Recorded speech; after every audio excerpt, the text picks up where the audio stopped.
Hello សួស្តីអ្នកទាំងអស់គ្នាបាទយើងត្រឡប់ជួបគ្នាម្ដងទៀតជាមួយនឹងរឿងក្របដណ្ដប់ឋានសួគ៌ភាគទី153បន្តទៀតថ្ងៃនេះដែររៀងសោកខ្យល់បន្តិចហើយដោយសារតែសម្រាប់រឿងគំនុំទេវតាឋានសួគ៌ដល់ទៅ2ភាគហើយណាមួយក៏មិនសូវជាស្រួលបំពង់ក៏ប្រមាណនោះដែរឬចង់ផ្ដាសាយសំឡេងរៀងស្អកបន្តិចហើយក៏មិនសូវជាលឺនោះទេដូច្នេះក៏មកកាពេលយូរយើងមកកាន់ស្អីរឿងរបស់យើងតែម្ដងទៅចូលមកដល់ពេលនេះដែរយើងឃើញថាអតរិយជើងខ្លាំងមករោគឈ្មោះជាភាសាចិនគេហៅថាឈៀងទីឬក៏ខ្មែរគេហៅថាអតរិយបៃតងឬក៏អតរិយធំក៏បានដែរគាត់បោះជំហានទៅមុខបណ្ដាឈរនៅលើអាកាសក៏បានសូននុកកំណាមមេឃនៃសម័យកាលរាប់ម៉ឺនការជួបមួយតងរះនៅលើទឹកនៅពេលគាត់កំពុងតែប្រឈមមុខជាមួយនឹងវិស័យសក់ក្រហមនៅពេលនោះពេលនាងក៏បានបង្ហាញខ្លួនផងដែរហើយក៏មិនស្មានថាបានជួបជាមួយនឹងបំពេបររបស់ខ្លួនគឺជាអតរិយបៃតងនឹងឯងតែវិស័យនោះដូចជាមិនញញើដូចទេវាក៏បានហាមកជាមួយនឹងសម្រាប់ចឹងខ្លាំងអត្រិបិតងហៅសត្វចម្លែកនោះថាយានធានស៊ីវាធ្លាប់មានសេរីភាពឬនៅឆ្លងកាត់ពីពេញនៃអូទ្វីបមួយនេះយ៉ាងសេរីគាត់គិតថាគឺជាឆ្នាំចុងក្រោយនៃថ្ងៃអបសាររបស់វាហើយក៏មិនស្មានថាវាបានផ្លាស់ប្ដូរคล้ายទៅជាបិសាចសក់ក្រហមបែបនេះបង្កនូវគ្រោះមហន្តរាយពីពេញពិភពលោកហើយនេះក៏ជារាងកាយនៃបំណែកព្រលឹងដែលសេះសល់របស់គាត់បានខំខាំងនៅទីនេះបំណងគឺដើម្បីបង្ក្រាបជាឈានទីមិនបង្អស់ពេលយូរក៏បានលាយដៃបន្តិចជាមួយធម្មពលពណ៌បៃតងគណៈពេលនោះក៏ស្ទាប់នៃការឈូសច្រើនរិចនៅលើផ្ទៃទឹកបាញ់នៃធម្មពលដូចជាកម្មដឹកស្មៃឡើងទៅលើអាកាសតបភ្ជាប់គ្នាបង្កើតទៅជាខែលជាងធំមួយមានរាង4ជ្រុងគាត់លើកដៃបន្តិចបញ្ជានឹងរៀបដៃយ៉ាងធំធ្លាក់ទៅលើមេឃសង្កត់កំទេចនៃរាងកាយរបស់យានធីនឈីធ្វើឲ្យព្រលឹងដែលនៅសេសសល់នៅរាងកាយរបស់វារងនឹងការជិះចាប់ជប៉ុនពេកធ្វើឲ្យទីនោះរងនឹងការរំជួយបង្កើតទៅជារលកនៃកម្លាំងយ៉ាងខ្លាំងព្រះចាំនេះក៏បានបង្ហាញខ្លួននៅលើភ្នំនៃផ្នែកម្ខាងទៀតតែមិនទាន់ដឹងថាជានរណានោះទេចំណែកមនុស្សដែលត្រូវអបិសាចនេះស្រូបទៅក៏បានត្រឡប់មកវិញនៅមានជីវិតនៅឡើយធ្វើឲ្យយេហ្វាន់មានការពិបាកជាមួយនឹងធម្មពលទេពរបស់គាត់ជាខ្លាំងដែលអាចសម្លាប់នៅបិសាចសក់ក្រហមត្រឹមតែមួយម្រាមដៃធម្មពលពិតជាខ្លាំងអស្ចារ្យពិតមែននៅក្នុងពិភពមួយនេះគ្មានអ្នកណាអាចប្រឆាំងជាមួយនឹងអតរិយបៃតងបានទេកម្លាំងទេពរបស់គាត់គឺលើសពីដែនដីកំពូលទៅទៀតដីក៏ចាប់ផ្ដើមមានរំជួយយ៉ាងខ្លាំងពួកគេគិតថាមានម្នាក់ទៀតកំពុងតែមកហើយកម្លាំងយ៉ាងខ្លាំងធ្វើឲ្យភ្នំនៅទីនោះរងនឹងការវាយបំផ្លាញយ៉ាងខ្លាំងក្លាជាហ្វាន់ក៏ព្យាយាមយកដៃកាពីឈិងជីធម្មពលពណ៌ក្រហមមួយបាញ់ឡើងទៅលើអាកាសដង្ហើមរបស់ម្នាក់នេះគឺមិនធម្មតានោះទេអាចប្រៀបផ្ទឹមជាមួយនឹងអតរិយបៃតងបានចំណែកអតរិយបៃតងក៏បានហៅនៅកញ្ចក់របស់បង្ហាញខ្លួននោះថាគឺជាព្រលឹងទេពដែលវាកំពុងតែអង្គុយនៅលើបល្ល័ង្កដ៏ធំមួយហើយវាក៏មិនស្មានថាអតរិយបៃតងបានដេកលងលក់អស់រយៈពេលរាប់ម៉ឺនឆ្នាំពិតជាធ្វើវាមានការពិបាកជាខ្លាំងជាមួយនឹងកម្លាំងយ៉ាងខ្លាំងបរមនេះដែរគឺជាអតរិយម្នាក់ដែលមានឈ្មោះថាអតរិយបញ្ជាស្លាមនៃចុងជូដែលតាមពិតទៅគ្រាន់តែជាព្រលឹងដែលកើតចេញពីធម្មពលនៃមេឃដីតែប៉ុណ្ណោះសម្ពាធក្រហមយ៉ាងខ្លាំងក៏បានសង្កត់ពួកគេអត្រិវិទក៏តទៅវិញទៀតថាតើអញជាស្អីទៅទាំងឯងគ្រាន់តែជាព្រលឹងដែលកើតចេញពីមេឃដីឯងហ៊ានមើលស្រាននៅជីវិតមនុស្សនៅលើទឹកដីនេះផងវាក៏បានងើបឡើងក៏បានតទៅវិញទៀតថាចុះឯងជាស្អីដែរគ្រាន់តែជាបំណែកព្រលឹងដែលនៅសេសសល់ហ៊ានមកបដៅយើងផងឥឡូវអត្រិយបអត្រិយជាមួយតែអ្នកណាអាចយកឈ្នះអ្នកណាបានអត្រិយបិទងកោតសរអំពីអត្រិយមិនជាស្លាមអញនិយាយថាគឺជាព្រលឹងដ៏អស្ចារ្យដែលទទួលយកនៅអំណោយពីមេឃដីដែលរញខ្លួនឯងខ្លាំងមកដល់បច្ចុប្បន្នក៏ប៉ុន្តែគាត់ជិះឬគឺជាចង្កុលអាចជាសិលសម្លាប់វាចោលថែមទៀតដើម្បីបញ្ជានៅគ្រោះមហន្តរាយសម្រាប់ពិភពមួយនេះតែវាអួតខ្លួនឯងថាវាគឺជាអត្រិយមិនជាស្លាប់នៃចុងជោគ្រប់យ៉ាងដែលវាធ្វើគឺជាបំណងរបស់មេឃដីទាំងអស់អ្នកដែលរៀបរៀងផ្លូវរបស់វានឹងត្រូវស្លាប់ខណៈពេលដែលធម្មពលទាំងពីរក៏បានប៉ះគ្នាធ្វើឲ្យរំជួយពេញមេឃស្របពេលនោះដែរក៏បានលេចចេញនៅពន្លឺពណ៌មាសមួយបាញ់ឡើងលើអាកាសជាមួយនឹងដាវមួយដើមពួកគេព្យុះអាចជាខ្លាំងមិនស្មានថាគាត់អាចកោះហៅនៅដាវថៃហួងបានដាវក៏ប្រែទៅជាក្រហមម្ចាស់ឲ្យយ៉ាងព្យាយាមគ្រប់គ្រងនៃដាវនោះដើម្បីដណ្ដើមចូលតែអត្រិយជាស្លាប់ក៏និយាយទៀតថាពួកអញគ្រាន់តែជាសម័យសង្អាតូចតាចចង់ដណ្ដើមនៅរបស់ចេញពីដៃរបស់យើងផងទោះបីជាពួកគេរួមកម្លាំងគ្នាក៏មិនអាចយកឈ្នះនៅអត្រិយជាស្លាប់បានដែរវាក៏បានស្រោបនោះចូលទៅក្នុងដៃវានឹងក្តាប់ជាប់ទៅហើយនឹងក៏របូតទៅវិញ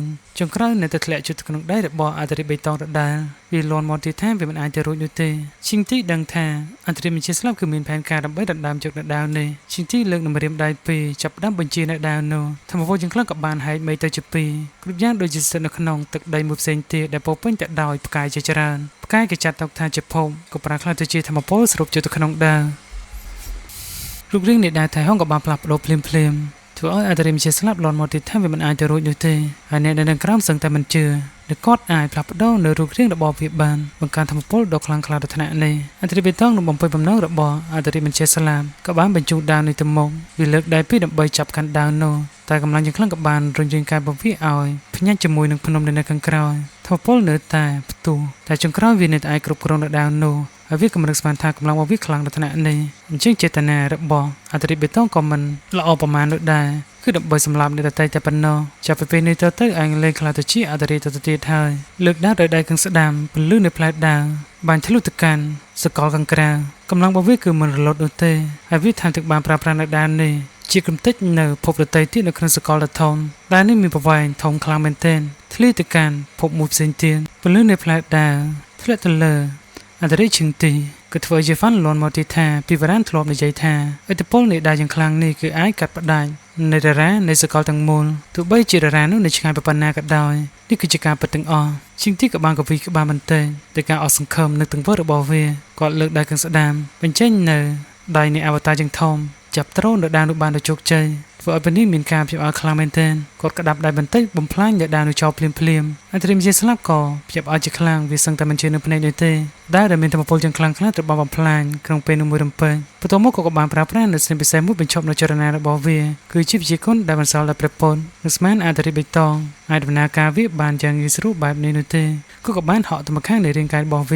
ាមិនអាចធ្វើអ្វីបាននៅឡើយសូម្បីតែកម្រើកដៃក៏មិនអាចកម្រើកបានដែរជាងទីលាដែលបន្តែចាប់ផ្ដើមក្តាប់មកវិញបាត់ដៃថ្មយ៉ាងធំផុសពីផ្ទៃទឹកសង្កត់ខ្លួនប្រានពីកញ្ចជាថាវាគឺជាពលឹងទេពនៃមេឃដីបើសិនជាឯងហ៊ានសម្លាប់ជើងបបការមួយនេះនឹងធ្វើប៉ះពាល់ដល់ពិភពទាំងមូលតែគាត់ក៏មិនញើសដែរគាត់ឆ្លងឆ្លងកាត់នៃច្រកមេឃខាងត្បូងតែបានឆ្លងកាត់នៃរាជវាំងមេឃថែមទៀតតែបានសម្លាប់នៅអមតៈនៃដើមឈើកំពូលទាំងពីរជួយគ្រាន់តែសម្លាប់វាម្នាក់គ្មានអ្វីដែលគាត់ត្រូវខ្លាចនោះទេជាងអ្នកដែលទៅស្លាប់បន្តទៀតគឺជាអន្តរិមិនចេះស្លាប់នឹងឯងបើសិនជាមេឃាចង់មកជ្រៀតជ្រែកនៅបញ្ហានេះដល់ខ្លួនឯងផ្ទាល់គាត់នឹងប្រើប្រាស់នៃធម៌ពលនៃអន្តរិរបស់គាត់ទាំងអស់ដើម្បីរៀបរៀងក៏បានក្តាប់ដៃជាលើកចុងក្រោយដើម្បីកំទេចរាងកាយរបស់អន្តរិមិនចេះស្លាប់ក្នុងពេលនោះភ្លើងវាក៏បានរលាយរាងកាយក៏បានរលាយទៅជាធម៌ពលនៃមេឃដីតែនោះក៏បានធ្លាក់ចូលទៅក្នុងដៃនៃម្ចាស់អាវយ៉ា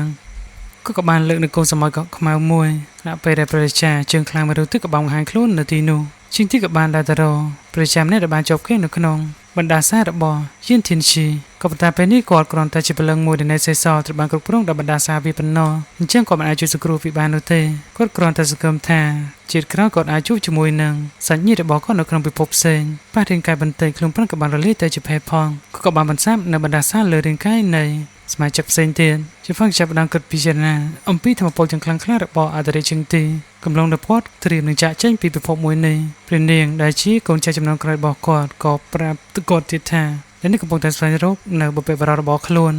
នយ៉ាងពិបាកហើយដីក៏បុព្វបុរសចង់ចាក់ចោលពួកយើងយ៉ាងងាយស្រួលបែបនេះទៅវិញជាងគេបកក៏ចាប់ដើមរលាយបន្តិចម្ដងគាត់ក៏តទៅវិញទៀតថាគាត់មិនមែនជារបស់នៃបកណាមួយឡើយគាត់គឺជារបស់នៃមេឃដីជាកម្មសិទ្ធិនៃមេឃដីគឺក៏បានបលែងនៅសម័យខ្មែរនោះមានសេរីភាពឡើងវិ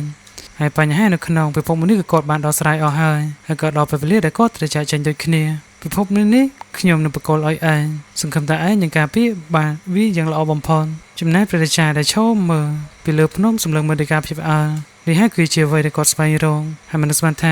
ាវាគ្រាន់តែជាផ្កាឈូកមួយតែប៉ុណ្ណោះរាងកាយរបស់អធិរាជជើងទីគឺចាប់ផ្ដើមក្តោបចូលទៅក្នុងផ្កាឈូកនោះវិញកន្លែងនេះខ្ញុំគិតថាគាត់មិនទាន់ស្លាប់ទាំងស្រុងនោះទេភ្លើងរបស់គាត់គឺនៅតែបន្សល់នៅក្នុងស្ទប់ផ្កាឈូកដែលមកចូលទៅក្នុងទឹកនោះដដែលជាហ្វាន់ចាប់ផ្ដើមគិតទៀតថាធម៌ពលប្រកបគឺមិនមែនហ្វឹកហាត់ដើម្បីបង្កចំនួននោះទេគឺដើម្បីការពារបើទៅការប្រៀបធៀបកម្លាំងរបស់ជាហ្វាន់ជាមួយនឹងអធិរាជជើងទីវាដូចជាមេឃហើយនឹងដីអញ្ចឹងដូច្នេះគាត់ទៅខ្លាំងដើម្បីការពារមនុស្សក្បែរខ្លួនពេលនេះគាត់នឹងមានឱកាសដើម្បីត្រឡប់ទៅផ្ទះវិញភ្លើងដែលនៅសេសសល់របស់អធិរាជជើងទីក៏បានលេចចូលទៅក្នុងទឹកនោះខណៈពេលដែលធម្មពលមួយយ៉ាងមានរាងដូចជាបក្សីដែលលេចឡើងនៅលើផ្ទៃទឹកជាមួយនឹងអ៊ីសែនទេពនៃនីករៀងក៏ធ្វើឲ្យកញ្ចាក់ឲ្យយ៉ាងចាប់ដើមលុបលន់ម្ដងទៀតគ្រូសាពីក៏បានចូលទៅដណ្ដើមគ្នាគឺពួកវាចង់បាននៅសម្រិទ្ធបេតងនោះជាខ្លាំងតែពេលនេះក៏បានចូលទៅរៀបរៀងព្រោះថានេះគឺជារបស់នៃបុព្វបុរសរបស់ខ្លួនមិនអាចឲ្យពួកគេនឹងចូលទៅបានយ៉ាងងាយៗនោះទេតែពួកវាមិនខ្វល់នោះទេមនុស្សនៅគ្រួសារផ្សេងទៀតក៏ចាប់ផ្ដើមវាយដណ្ដើមគ្នាវិញចាំឲ្យគ្រួសារមួយប្រើប្រាស់នៅអាវុធទឹករបស់ខ្លួនជាមួយនឹងកញ្ចក់ដដែលប្រើប្រាស់នៅដាវពណ៌ក្រហមយ៉ាងធំចាប់ផ្ដើមវិវហាពីមួយទៅលើព្រះនាងតែគឺសារទៅកម្លាំងរបស់ព្រះនាងនៅខ្សោយមិនអាចជាឈ្នះពួកគេគឺត្រូវពួកគេបំផងទៅក្រោយពួកវាលូកដើរទៅចាប់នៅសម្រិទ្ធបេតងនោះវាក៏បានលេចចូលទៅក្នុងទឹកដែលវាស្ថិតនៅក្រោមកម្ពុជារបស់ជាហ្វាន់ទាំងអស់ពួកវាឆ្ងល់ខ្លាំងណាស់មិនដឹងថាបាត់ទៅទីណានោះទេជាហ្វាន់បានស្រោបវាចូលទៅក្នុងដៃរបស់គាត់រួចទៅហើយជាងជីរ៉ូហាមាត់និយាយជាហ្វាន់ប្រាប់ថាកុំនិយាយលឺពេកឲ្យពួកវាឆ្លោះគ្នាសិនទៅ พังบอกกถาผู้วิกพงแต่ดังดำจับในอิเซนเตบหายแต่ปัจจุบันมันมีเจตนาหนังบอกบ้องในอิเซนเตดูนุเตก็ประเทศก่อนมีแผนการมุ่ยหนึ่งโยวิมอตั้งออกธรรมดองปงพระระบอชิงจี้บรรทอปิตัวบานอิเซนมุ่ยกับบานปัญญาจากเจมิติโนจิฟันเอาในตะเปรีบจำครูนับใบโชว์ตะขนงจรอเทเลพอนแต่ชิงจี้งอลทางได้ก่อปัญญาดัตนะเนแต่ปัตตจิฟันคือมีเจตนามุ่ยถวยผู้วิกพงแต่จลาจรนับใบตกเปรก่อนต้องปราบแร่เนวิกลยินเทียนแต่ก็ตราในขนองสุภายินเทียนนั่นเองแต่ไม่เป็นชาวในปูอักบาลมอนตังอโนให้ก็นประโมลยกในอิเซนเตปมอตังอหากถ้าคูนี้อักบาลได้แต่ซาใต้เรื่องแต่มวยเจนผีเซนคนี้ก่อพลับโดนในชมูฟลิมพลิมกระจานุมีการไปอาคลาเมนเตเป็นชีพชีคนชินเทียนเป็ดแมนชีฟันปราบแร่ในพนมจับดั้มบังรวมและใบถวยจิรเนียงตัวมกับบานสรบในอิเซนในคูนี้ชื่อตุกนงได้บอกล้วนแล้วก็ปราบปรามวิชีคนมุทิสโรบวิมมาตังอธรรมดองจึงยี่ก่อเก่าแต่3 ปีกูสนายบอกล้วนพุทธิฉลาดเป็ดแมนซ้ำจีเจ้ากรุบปีธรรมดองมันต้องวิจัยฟันลุยเอาหายนึงก่อเตรียมในจ่ายเจนตามกระบวนเทเลพอนบางพลบอลนี่คือมันบ้านเตยจมูกนิเทศโดยจิมมันเซอร์เป็นจัดประมาณนู้นเลยผู้เกี่ยวกับบานจ่ายเจนจะปิตินู้แต่งใบเนี่ยจำนักกิจมาปีกรุษาตั้งปีหากใบโดยชิมันเป็นจัดตัวซอขณะเป็นนู้กับบานเลยเจนเนอจึงคลำในด้วยเกลือแปะวางตังคือวิ่งเมาหยุดเปิดแต่หายกับบานเคยปนประบอกคล้วนเตาเจียวฟ้านั่งไฟหลังตรงคล้วนแต่บอกสมานต่างงอบาดหายวิ่งกับบ้านด่านเนอ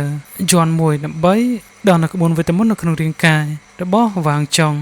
นี่คือจักรบูนอัตริบรานวิ่งกับสมเอาบอกประบอกวิ่งสำลามเจียวฟ้านักล้วนพองวางตั้งมันเลิกเล่นเอาเจียวฟ้าโนเตเชื่องเงียบมาเมื่อเจียวฟ้ากับปงแต่รถกิคลุ้นในขนมจรอเทเลพอร์ตบอกก่อนแต่รถมันตอนบานประมาณพ้องกับสลับแต่ลายได้จึงทองกับบานกัดประดับเนอจรอเทเลพอร์ตบอกโปเกกำลังสรุปที่กับบานตีนโปเกนั่งเอาตลอดมากันกันลายกันกลางมวยขณะเป็นนุกับเป็นลือโปกระห้องกับบานพอใจมาวางตั้งกับบางงานคลูนองก็เนื้อระบาลังยังทอม